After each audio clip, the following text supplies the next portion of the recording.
all will be okay. I move on each and every day. The past is where it stays. Way back a year ago, I've changed for the better this time. I thought I would never be fine. I strive just to say I'm alright, and for the first time in a long time I'm alright.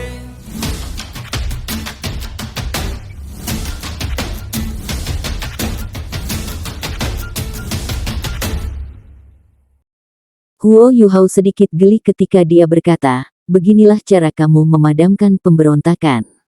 Anda dikejar-kejar seperti anjing liar. Petik 2. Keke tidak senang ketika dia berkata, hei, jangan tunjukkan kesalahan kami terlebih dahulu setelah Anda tiba.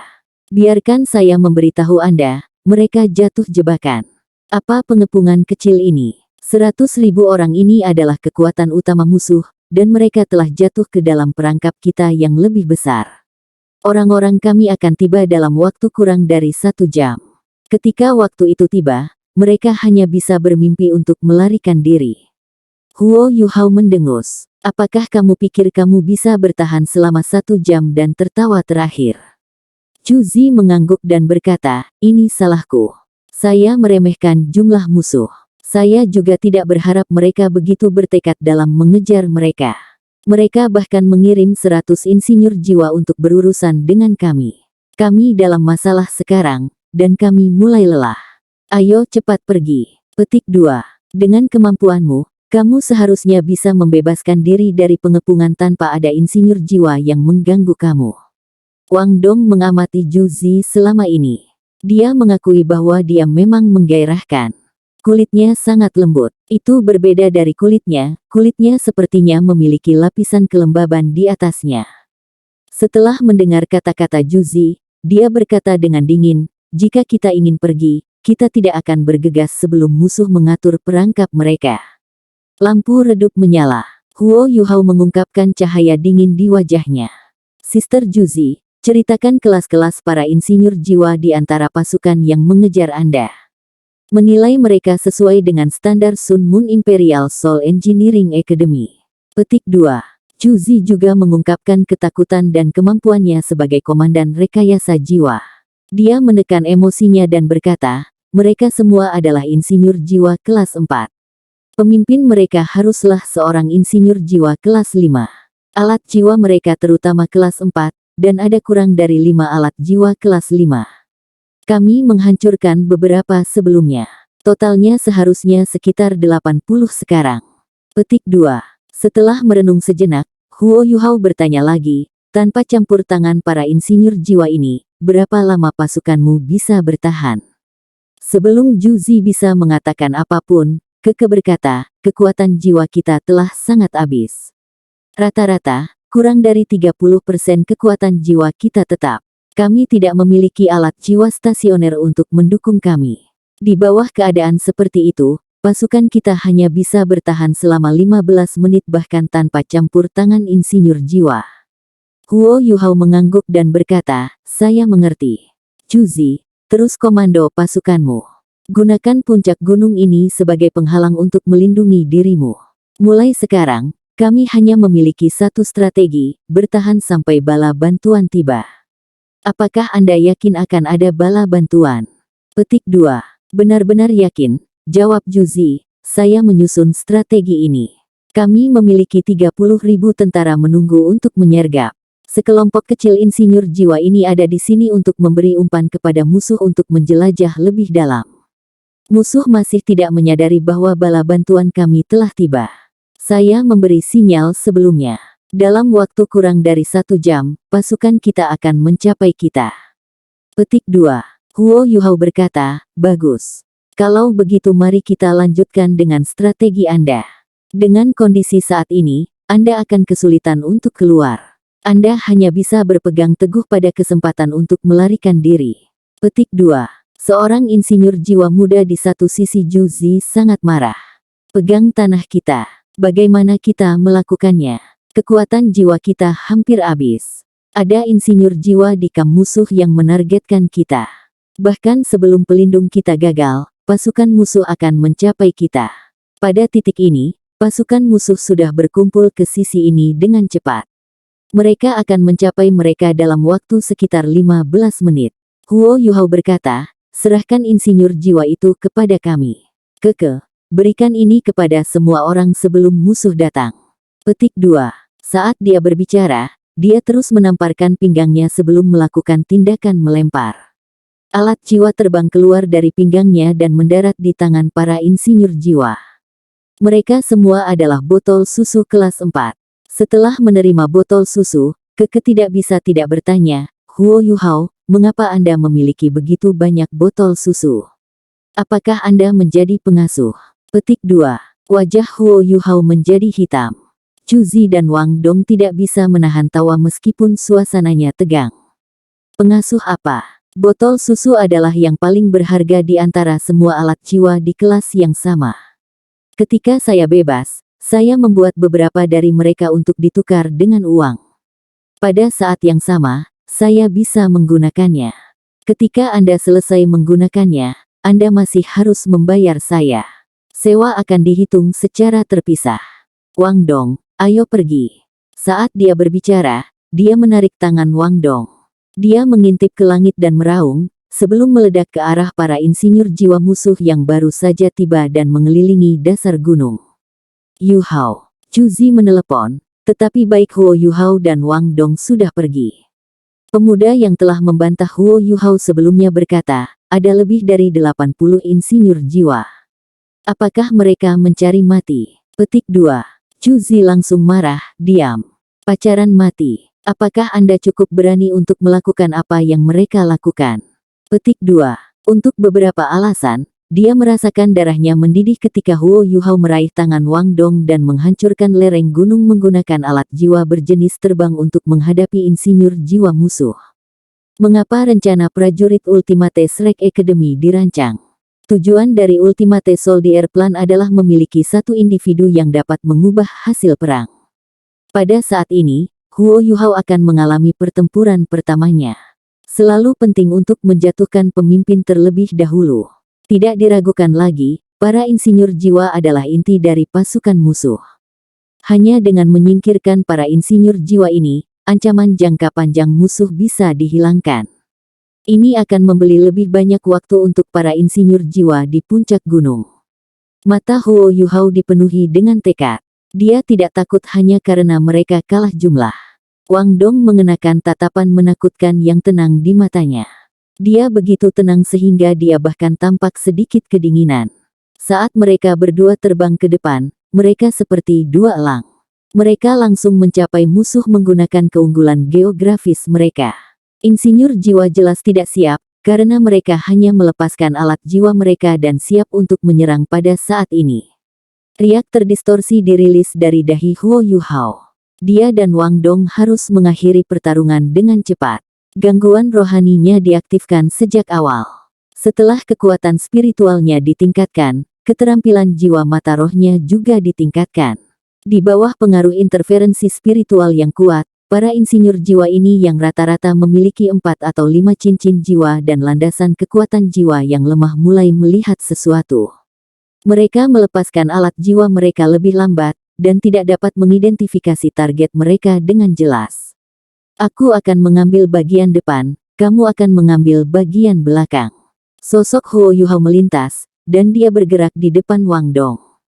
Wang Dong meraih pinggangnya. Tubuh mereka saling menempel erat satu sama lain, dan sirkulasi cepat Haodong Power dipertahankan. Lengan Wang Dong menyala dengan cahaya keemasan, yang muncul seperti sabuk emas di pinggang Huo Yuhao. Huo Yuhao menegaskan otoritasnya saat dia muncul. Dia melambaikan tangan kanannya ke depan dengan cepat, dan Dark Golden Terror Claws-nya melebar di udara. Sebuah cahaya keemasan gelap yang panjangnya hampir 6 meter melintas di udara sebelum menghilang. Setidaknya 5 insinyur jiwa dipotong berkeping-keping secara instan. Darah disemprotkan kemana-mana. Pada titik ini, cahaya biru yang kuat keluar dari tubuh Huo Yuhao. Setelah itu, lampu biru mulai mengembang keluar, dan kemudian berkedip sebelum menarik langsung. Semua mayat dibekukan menjadi es batu, dan meriam alat jiwa yang telah menembak ke arah Huo Yuhao dan Wang Dong dipadatkan ketika domain es abadi dilepaskan. Garis-garis cahaya keemasan yang tak terhitung bersinar dari tubuh Huo Yuhao. The Butterfly Goddess Slash dilepaskan. Dengan bantuan deteksi spiritual Huo Yuhao, setiap selas Dewi Kupu-Kupu tampaknya memiliki mata. Mereka secara akurat mengenai mayat-mayat yang telah menjadi es batu, dan es batu yang lebih kecil dan baru yang berlumuran darah terbang ke segala arah.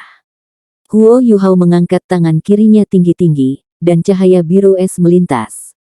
Bom yang tak terhitung jumlahnya langsung bergema dari semua arah. Apapun yang es atau tertutup es akan diledakkan oleh teknik ledakan es. Meskipun semua mayat tidak dihubungi oleh tangan kiri Huo Yuhao, mereka masih meledak. Hanya saja kekuatan ledakan ini tidak sebanding dengan ledakan yang disebabkan langsung oleh Huo Yuhao. Huo Yuhao tidak berharap serangkaian ledakan es ini menyebabkan kerusakan yang cukup. Dia melakukan tindakan ini sehingga dia dan Wang Dong memiliki kesempatan untuk lebih dekat. Saat serpihan es meledak ke segala arah, dia menyeret Wang Dong di depannya dengan tangan kanannya. Dia memeluknya dari belakang dengan erat. Pada saat ini, Wang Dong merasa seolah-olah Huo Yuhao ingin menyatu dengan tubuhnya dengan paksa. Namun, gaya dorong yang kuat mendorong keduanya ke depan sebelum dia bahkan bisa bereaksi. Itu pendorong jiwa Huo Yuhao. Dari menggunakan Dark Golden Terror Claws untuk mengukir jalan, ke Ice Explosion Teknik, ke koordinasinya dengan Wang Dong, dan kemudian ke interferensi spiritualnya, Huo Yuhao menggunakan semua ini untuk membuat ini meledak ke depan. Wang Dong menghadap Huo Yuhao. Dia bisa dengan jelas melihat emas di mata Huo Yuhao. Di dahinya, mata takdir terbuka. Wang Dong tahu apa yang akan dilakukan Huo Yuhao. Dia menggunakan pendorong jiwa kelas 6. Setelah Huo Yuhao memodifikasinya, kekuatan pendorong yang kuat mengirim mereka langsung ke sekelompok insinyur jiwa. Sayap Wang Dong sudah benar-benar terbuka sekarang. Keterampilan jiwa pertamanya, sayap guillotine, telah menjadi bilah asura. Ketika jiwa pendorong mendorong mereka maju dengan cepat, pedangnya meninggalkan mayat dimanapun ia lewat. Bahkan alat-alat jiwa ditebas dan dihancurkan. Ketika mereka menerjang maju dengan cara ini, mereka telah memaksa masuk ke pusat formasi yang dibentuk oleh lebih dari 80 insinyur jiwa. Insinyur jiwa sekarang bereaksi. Beberapa insinyur jiwa jarak dekat dengan cepat bergegas menuju Huo Yuhao dan Wang Dong, mencoba yang terbaik untuk menghentikan mereka. Insinyur jiwa lainnya juga mengambil alat jiwa jarak dekat mereka dan menyiapkan diri untuk menyerang. Namun, apakah mereka benar-benar memiliki kesempatan untuk melakukannya? Jika Huo Yuhao memberi mereka kesempatan seperti itu, ia tidak layak disebut prajurit tertinggi.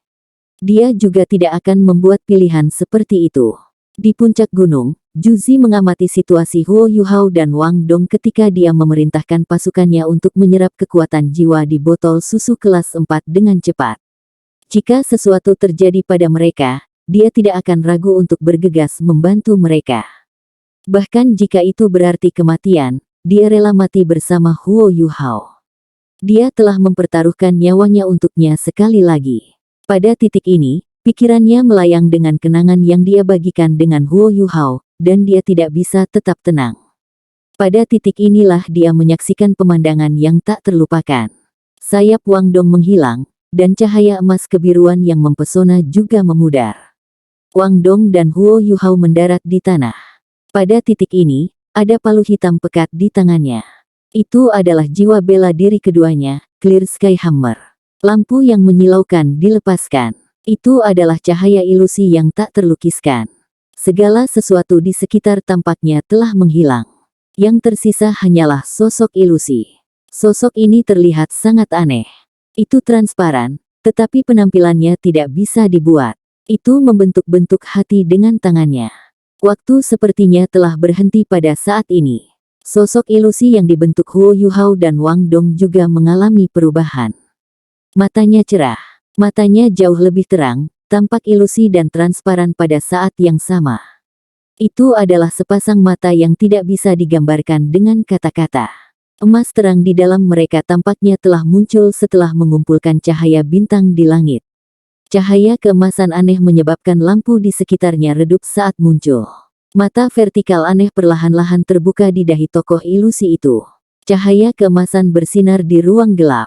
Palu emas cerah muncul dari udara tipis. Itu hancur di atas sosok ilusi dan diubah menjadi palu kecil yang tak terhitung jumlahnya. Setelah itu, palu ini juga berubah menjadi lampu emas. Detik berikutnya, lingkaran cahaya emas menyebar dari dahi sosok ilusi. Kombinasi Spirit Ice dan Clear Sky Hammer, mantra di tengah kekosongan, spiritual tempest. Segalanya tampak melambat. Namun, retakan seperti web mulai muncul di udara ketika lampu emas berlalu. Ruang itu sendiri tampaknya berada di ambang kehancuran. Retakan berpotongan dengan cepat memisahkan insinyur jiwa. Lingkaran emas memanjang hampir 100 meter ke arah luar sebelum menghilang. Palu kecil itu juga menghilang secara misterius. Namun, para insinyur jiwa yang siap menyerang berdiri di tempat seperti patung. Apakah mereka insinyur jiwa kelas 4 atau kelas 5? Mereka tidak bergerak. Percikan. 7 garis cahaya berdarah pecah di dekat tempat Huo Yuhao dan Wang Dong berada. Kepala 7 pria telah hancur berantakan. Mayat mereka runtuh ke tanah secara instan. Serangkaian ledakan ini tampaknya menular. Lampu berdarah meluas dengan cepat, dan kepala insinyur jiwa yang masih utuh semua mulai meledak, satu persatu. Tidak ada pengecualian.